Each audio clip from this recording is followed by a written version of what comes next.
Setiap perjalanan belajar selalu meninggalkan jejak. Bagi saya, agenda 2 Lasar CPNS bukan sekedar rangkaian materi, melainkan cermin untuk mengenal diri.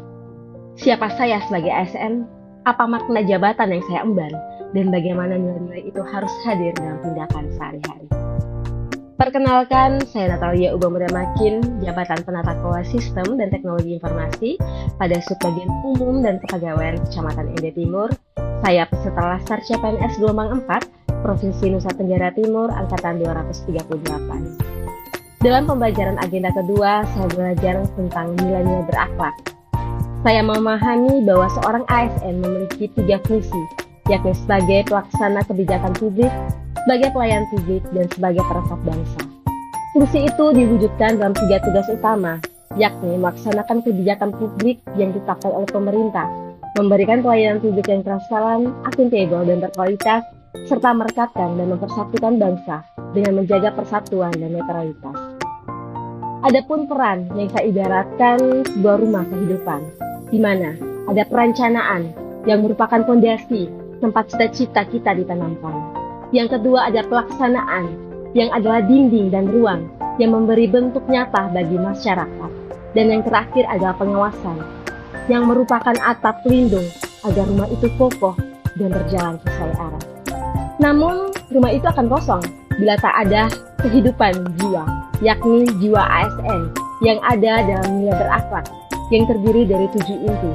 Yang pertama, berorientasi pada pelayanan, akuntabel, kompeten, harmonis, loyal, adaptif, serta kolaboratif.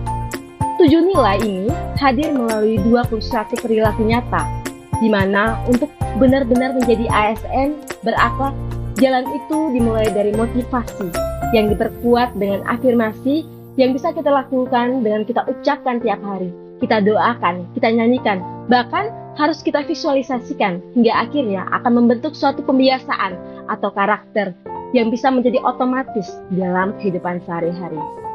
Saya akui bahwa ada materi yang terasa berat, terutama saya memahami makna adaptif dan kolaboratif. Berat di sini karena adaptif menuntun saya untuk selalu siap berubah dan meninggalkan zona nyaman. Harus cepat menyesuaikan diri dengan tantangan baru. Sementara kolaboratif mengajarkan saya bahwa bekerja tidak bisa sendiri. Ada ego yang harus ditekan, dan kemudian ada komunikasi yang harus dijaga. Ada kepentingan bersama yang lebih besar daripada kepentingan pribadi. Begitu pula saat saya mengerjakan tugas di e-learning, saya sempat kewalahan karena dengan banyaknya materi. Tapi saya belajar dengan mencatat, mengulang pembelajaran, serta berdiskusi dengan teman-teman. Saya menyadari bahwa kesulitan bukanlah tembok, melainkan pintu untuk memahami lebih dalam.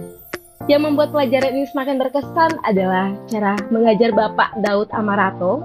Beliau selalu mengutamakan komunikasi 2 arah, di mana beliau menjelaskan dengan analogi yang sederhana, sehingga materi yang berat terasa ringan, yang kaku menjadi mengalir. Refleksi saya, agenda 2 meneguhkan tekad saya untuk menjadikan nilai berakhlak bukan hanya tulisan di modul, melainkan napas dalam bekerja. Karena ASN sejati bukan dinilai dari jabatan, melainkan dari bagaimana ia melayani, merekatkan, dan menegakkan integritas. Sekian dari saya, terima kasih.